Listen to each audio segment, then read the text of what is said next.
Добрый день. Я Валерий Табаков, юрист. Сегодня 12 августа 2026 года. Мы с вами будем говорить о вещах тяжелых, но необходимых. Это вещи, которые называются «человеческие потери в войне», которая началась 24 февраля 2022 года и продолжается до сегодняшнего дня. Мы разберем гражданские и военные потери отдельно по Украине и по России. Сравним период администрации Джо Байдена и период, начавшийся после инаугурации Дональда Трампа в январе 2025 года. Также мы подробно разберем, почему в 2025 и 2026 годах гражданские потери в Украине снова выросли. Все цифры, которые я буду приводить, взяты из открытых источников, отчетов Управления Верховного комиссара ООН по правам человека, оценок Центра стратегических и международных исследований, совместных подсчетов Медиазона и BBC, данных британской разведки и ряда других независимых проектов. Полной точности здесь нет, война цифры скрывает, но порядок величин и главные тенденции видны достаточно ясно. На протяжении всего ролика я буду опираться на графики. И сейчас я вам покажу первый.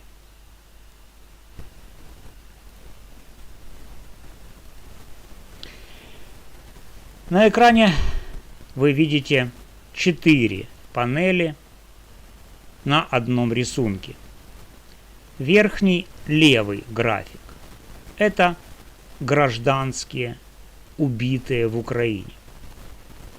Верхний правый график – это гражданские, убитые в России.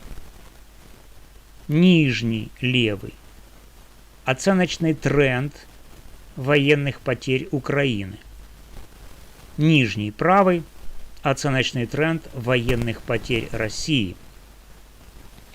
Синяя зона на графиках – это период Байдена. Красная зона – период Трампа. Вертикальная черная пунктирная линия – это январь 2025 года, момент смены администрации. Давайте начнем. Начнем с гражданских потерь. По данным ООН, к концу июня 2026 года в Украине верифицировано минимум 16 431 убитый гражданский и 48 613 раненых гражданских. Это подтвержденный минимум. Реальная цифра выше, особенно в оккупированных районах и непосредственно в зоне боевых действий.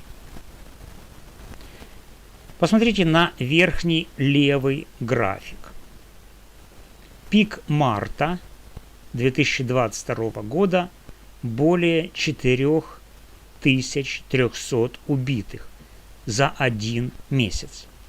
Это были первые недели полномасштабного вторжения. Потом цифры резко пошли вниз. 2023 год около 1970 убитых. 2024 год около 2090. В 2025 году снова рост. примерно 2520 убитых. В первом полугодии 2026 года мы видим снова рост. 1400 убитых. Это на 37% больше, чем за то же полугодие 2025 года. 2025 год стал самым смертоносным для гражданских в Украине после 2022 года. Рост к 2024 году составил 31% по сумме убитых и раненых. Теперь смотрим на верхний правый график. Это гражданские потери России. Масштаб здесь совершенно другой. Здесь речь идет о десятках, максимум о сотнях человек в год. Независимые подсчеты Conflict Intelligence Team и других проектов показывают, что за весь период войны на территории России погибло несколько сотен гражданских. В 2025-2026 годах их число заметно выросло из-за украинских ударов дронами и ракетами. Но в абсолютных значениях это число остается сравнительно небольшим. Соотношение гражданских потерь Украины и России минимум 15-25 к 1. То есть в 25 раз больше потери гражданских в Украине, чем в России. А по некоторым оценкам это соотношение еще выше. Говорит ли эта цифра о том, что украинцы воюют чище? Теперь перейдем к военным потерям. И здесь вот картина зеркальная. Посмотрите на нижние два графика. Российская линия заметно выше украинской на всем протяжении. По оценке CSIS на середину 2026 года Россия могла потерять до 450 тысяч убитыми военных. Общие потери – убитые, раненые, пропавшие без вести – около 1,4 миллиона. В Украине 125-150 тысяч убитых военных и 525-625 тысяч общих потерь военных. Медиазона и BBC подтвердили поименно уже более 230 тысяч российских военнослужащих. Их оценка по реестру наследственных дел на конец 2025 года около 352 тысяч убитых военных. Британская JCHQ в мае 2026 года говорила о почти 500 тысячах российских военнослужащих, погибших с начала войны. Украинская сторона своих потерь почти не раскрывает. Президент Зеленский в разное время 2026 года называл цифры от 50 до 55 тысяч убитых. Западные оценки значительно выше. Таким образом, соотношение военных потерь на протяжении большей части войны держалось в районе 2 к 1, 3 к 1. То есть Россия теряла в 2-3 раза больше военных, чем Украина. В первой половине 2026 года, по данным CSIS, это соотношение выросло почти до 8 к 1. Главная причина – массированное применение Украиной дронов, в том числе с элементами искусственного интеллекта, и переход к жесткой позиционной обороне. А теперь я покажу вам второй график, на котором данные будут приведены в едином масштабе, чтобы было легче сравнивать стороны.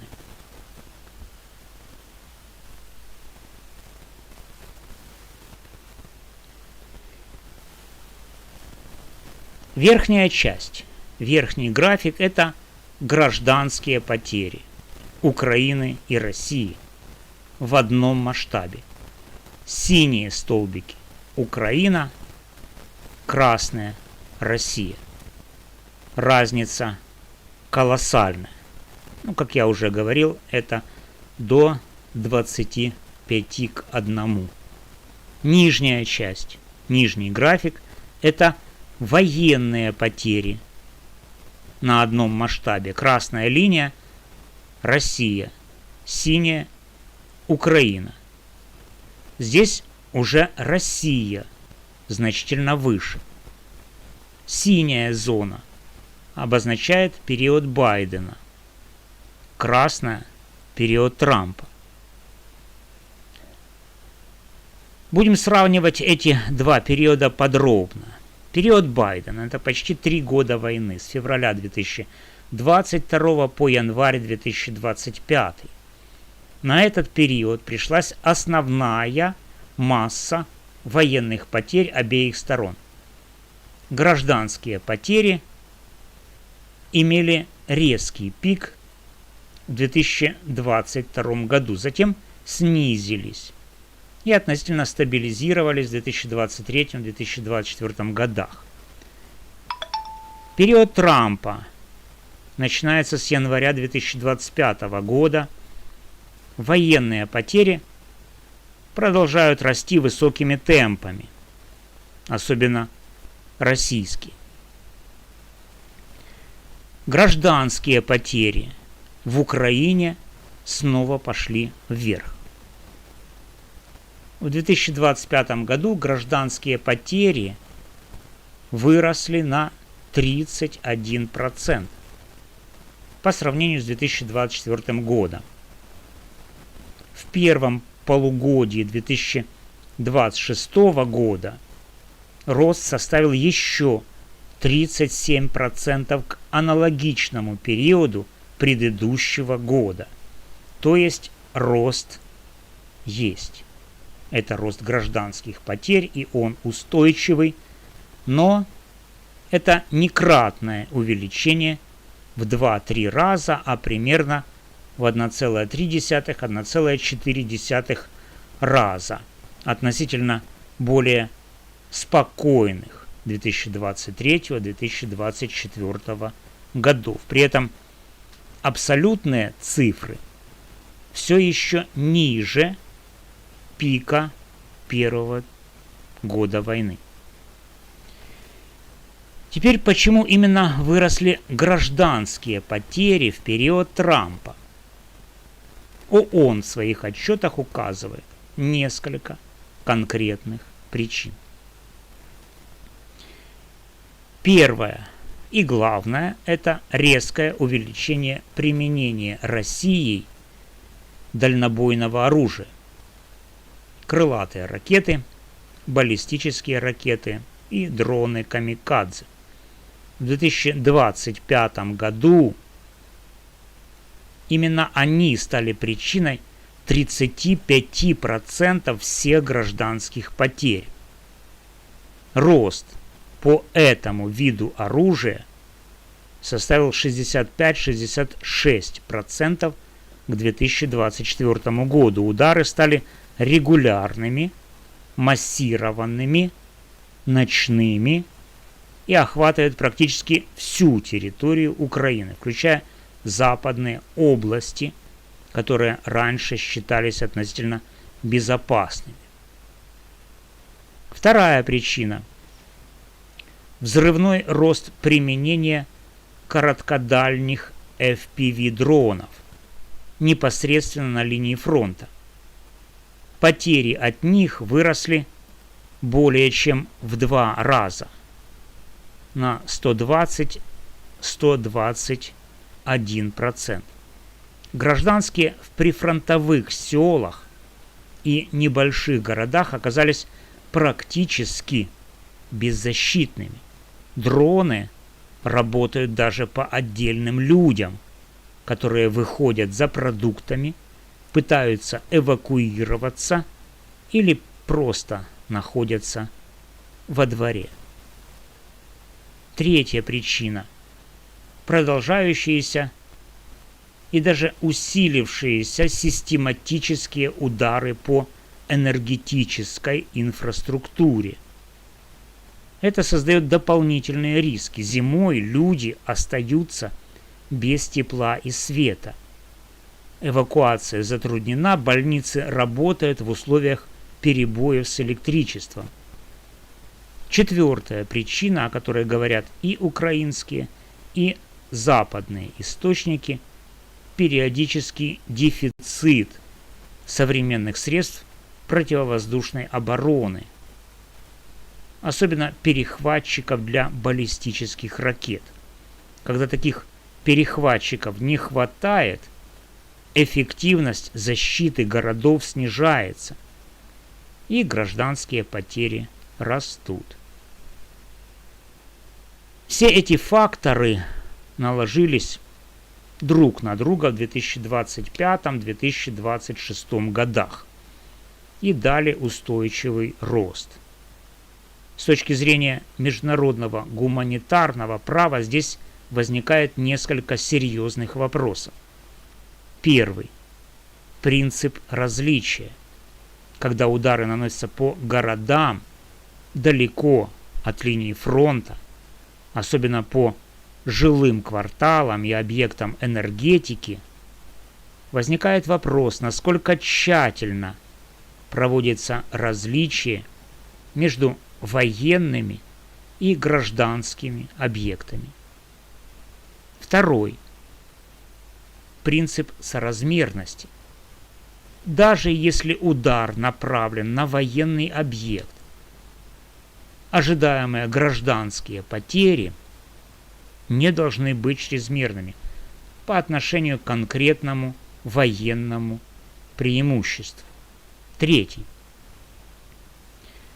Защита гражданских в прифронтовой зоне. Рост потерь от FPV-дронов показывает, что гражданское население все чаще оказывается непосредственно в зоне применения высокоточного, но при этом массового оружия ближнего действия. Асимметрия потерь тоже важна. Военные потери России существенно выше. Гражданские потери, наоборот, существенно выше в Украине. Это классическая картина войны на истощение, в которой одна сторона платит большей кровью солдат, а другая – большей кровью мирного населения. Сравнивая периоды Байдена и Трампа, мы видим важный факт.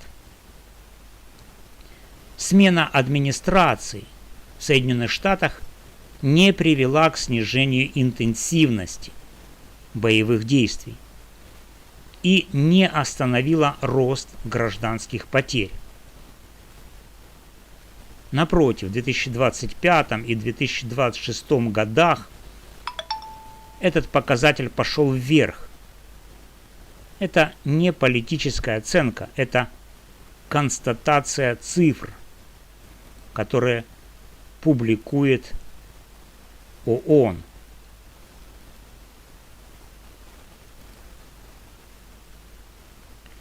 Я не буду делать громких политических выводов. Моя задача как юриста – фиксировать факты. Цифры неполные, они будут уточняться еще долгие годы, но тенденции уже ясны. Гражданские потери в Украине в период Трампа выросли примерно на 30-40% относительно 2024 года и продолжают расти. Главные причины – массированное применение дальнобойных ракет и дронов, а также FPV дронов на фронте. Военные потери России остаются значительно выше украинских. Эти данные нужно знать, их нужно фиксировать. Только опираясь на факты, можно потом говорить об ответственности, о защите прав людей и о том, как минимизировать страдания гражданского населения. Я, юрист Валерий Табаков, считаю важным говорить об этом спокойно, без истерики и без пропаганды. Только так можно сохранить ясность в условиях, когда вокруг очень много шума и очень мало точных цифр. Если этот разбор был для вас полезен, подпишитесь на канал, поставьте лайк и напишите в комментариях, какие аспекты вы хотели бы разобрать подробнее в следующих выпусках. Спасибо за внимание. Берегите себя. До новых встреч.